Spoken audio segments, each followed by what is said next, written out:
Rev up your engine.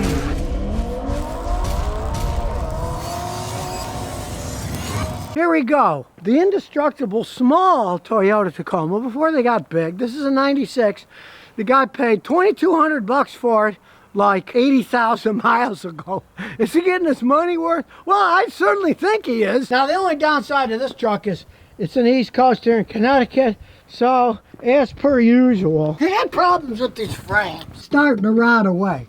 Now, it's not horrible. This back part is starting to rot here, but see how it's still solid, not crunchy? This is 10 times better than the one my son had. We'll go to the other side, and again, we can see, there's rotten parts, but the rust is still pretty solid. Solid as a rock. That's from the salt of the tire spraying it up. So actually, it's not in that bad shape, just those parts.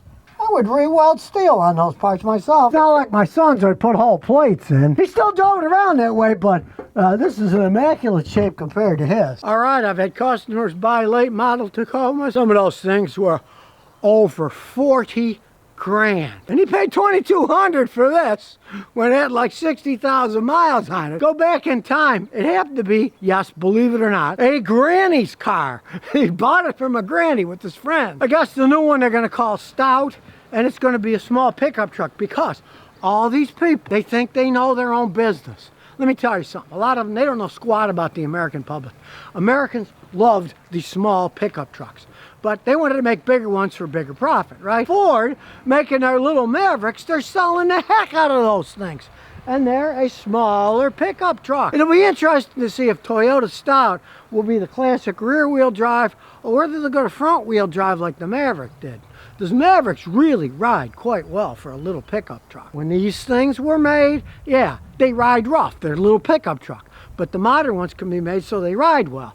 And they all made a mistake, if you ask me, not making small ones. There are a lot of people. You can fit a lot of stuff in this. Gets a lot better gas mileage than a big giant truck. Since these were Toyotas, they generally lasted forever. Because when you look under the hood, the venerable 2.4 liter Toyota 4-cylinder engine. These things, I've seen them with 1 million miles on them. They are so well made. This particular one doesn't burn oil.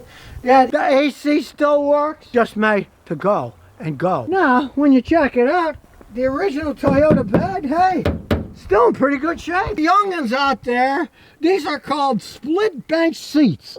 You probably have no idea what they are, but they are bench seats. People put them to use back in the days because look how wide they are. And as we close the door, these are called hand crank windows.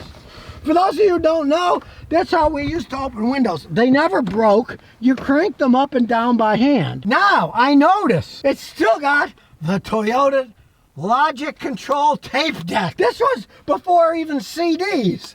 It's got a tape deck in it. Basic vehicle, no sunroof, glass in the back. The fancy ones, like one my son had a sliding back, but this is just a plain old back. But you start it up. It's a Toyota. They always start. This key is so worn, you can pull it out. Leave the car running. Now, they weren't made that way. It just wore out that way. Now, listen to this rattling pile of junk. Well, don't blame the vehicle. He's just throwing a bunch of junk back here. It's all rattling away. There's nothing wrong with the vehicle. Now, I do have to say, they said they had storage behind the seat, but it's not that roomy. And yeah, the plain old tires don't have hubcaps anymore, and the rims are rusty, but they still work. This was radical. It had 16 valves. Well, radical from dinosaur ages. Originally, cars only had 2 valves per cylinder, so it would have 8. This has 16 because there's 4 valves per cylinder. Mass airflow sensor change is still on, so we're going to do a scan just to see what's going on. But since this is a 1996, in Connecticut, when they're 25 years old, you don't have to go through the emissions testing. So he can merrily drive his Toyota around. It runs perfectly fine and not care about it. Gee, you gotta wait 25 years in Connecticut and Tennessee. It's instant. They don't do any kind of inspection. That's an old vehicle, so we use an old scan tool. I spilled some paint on it the other day, but you can still read it, so. And the code is P0171. System is too lean on back. bank one. Generally, if you get a small intake manifold leak, maybe a little leaky EGR valve, or even a clogged fuel filter, or dirty fuel injectors, you can often get that code. It's the only code it has, so let's look at live data. You can see the short-term fuel is 0%. So short-term, it's not running lean. But long-term, it's heady quite a bit. Now it's got no problems at highway speed, so it can't be the fuel pump not pumping enough pressure because it runs perfectly fine. It's getting around 29 miles a gallon on the highway. Hey, it's a truck. That's really good gas mileage considering how old it is. It's got the old-fashioned emergency brake that you pull instead of having it over here. It's the old American style from old cars.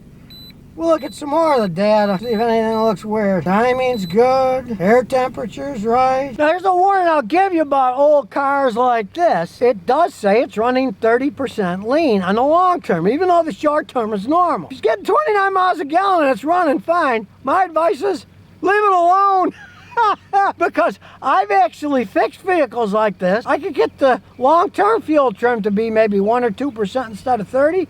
You know what happened? The gas mileage went down. Because if it runs lean, you're losing less fuel and more air. Sure, you get a lot of little rattling noises of bearings and stuff going around, but I don't hear any vacuum leaks, and I know it can't be a vacuum leak now. And here's my reasoning. If you got a vacuum leak on a car, it does the most damage when it's idling. Because if it's stuck in air, you get too much air, not enough fuel, it'll idle like crap. This thing idles perfectly fine. If you do have a vacuum leak, when you're going at lower speeds, it affects the vehicle more because the engine's only going 800-900 RPM. When a vehicle's going fast on a highway, worse fuel trims, if you've got a different problem, like the injectors are dirty or they're old or something like that, because a vacuum leak is generally going to make it worse in the long term and not the short term idling around. Something in the fuel injection system is just acting up a tiny bit.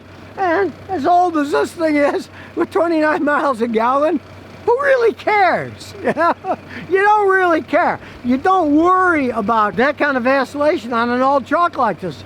He uses it every day, doesn't burn oil, runs perfectly fine, runs pretty good the way it is. Getting 29 miles a gallon, you want to lose a few of those, so it's running a little bit richer? Not me, I'd leave the thing alone. We're going to take it for a road test now. So the handbrake off, we'll ignore the check engine light. We know what it is. And of course, there's no backup camera. You use your head for a backup camera. These old things rattled, but what the heck? Whee! You can fly over those bumps. And the brake light comes on because the switch here's kind of stuck, but we don't care about that either. It still goes down the road. Rattles and all. The silver back into the mirror starting to go away on the edges. All the old Toyotas did that.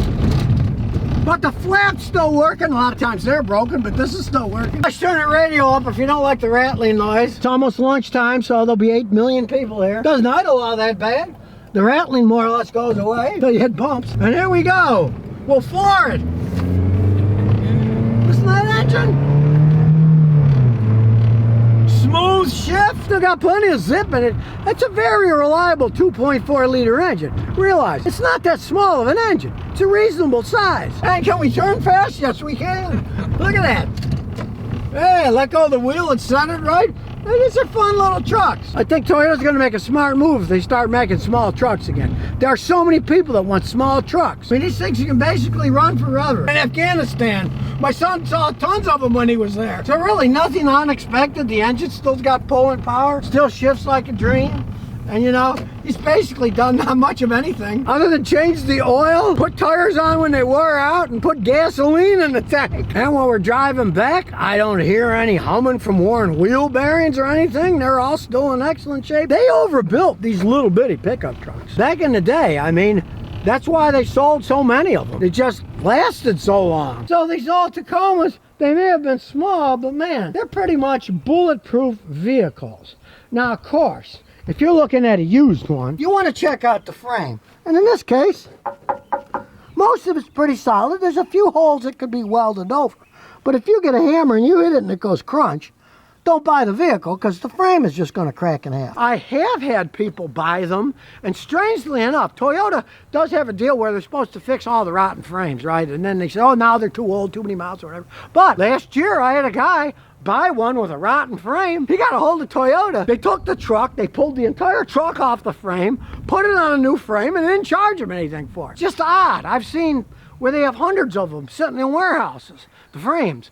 And they decide who they're going to fix them for, who they're not going to fix them for. Don't bank on buying one with a rotten frame and thinking, well, they'll fix it for free. Because putting a frame is more money than any vehicle's worth that's as old as this. You got to take everything off and then put it all on another frame. So engine, transmission, wheels, doors, everything.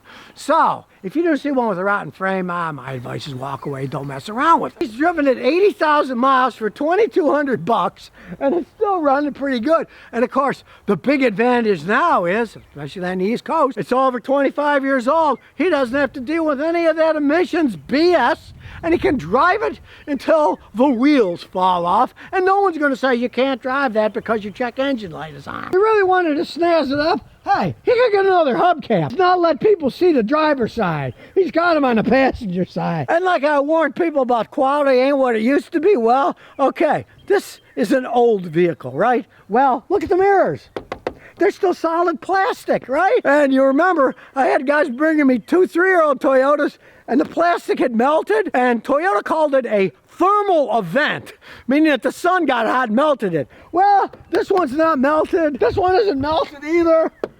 It's the original one. Yeah, it's a little faded here, but it's not melted. Don't even make the plastic parts like they used to. My favorite. You know what these are? You never see those anymore. Glass headlights. Do they fade? No, they do not fade. They cost hardly nothing, and they last a long time. And then you wonder, why did they go to make plastic headlights? They fade, they crack, then you got to buy an assembly that costs hundreds and hundreds of dollars. Well, they did it for one reason, and that's style. If these are fogged up, you get a Windex and you clean them, and then they're shiny again. Now he's got a toe hit. He even admits he's over-towed. He's done pallets of pavers and stuff. Now you can see here, this is typical too. The bumpers rust away, and it's still solid. But when I got my son's, his was completely rotted away. So I put a brand new one on. Cost me $110 online. It was all chromed, and when he got rid of it years later, it was still nice and chromed. So these things are easy and cheap to fix too. It just bolts off, bolts on. Parts are so readily available for them worldwide, because like I say, they're running these things in the desert all over the place. There's still tons of them going, and there's all kinds of inexpensive parts you can get to fix them up with. It's still going strong. The old Tacomas, hey, maybe their new version of a small pickup will at least come close to this thing in terms of size. They could certainly get a little bit better gas mileage because they could go front wheel drive. But Toyota said they're going to make them. I hope they do make small pickup trucks, because they could clean up with that. There's so many people that would be happy with the small pickup truck. People don't all want this big giant truck that costs $60,000 to $80,000 and gets horrible gas mileage. Let's hope they come out with a smaller one. Bigger is not necessarily better. It's often worse. You get a nice sized truck that fits what you want. If it can last like these things for 20, 30, 40 years, hey, let's hope they bring back the smaller one. I guarantee you they'll sell the heck out of them if they do. So if you never want to miss another one of my new car repair videos, remember to ring that bell.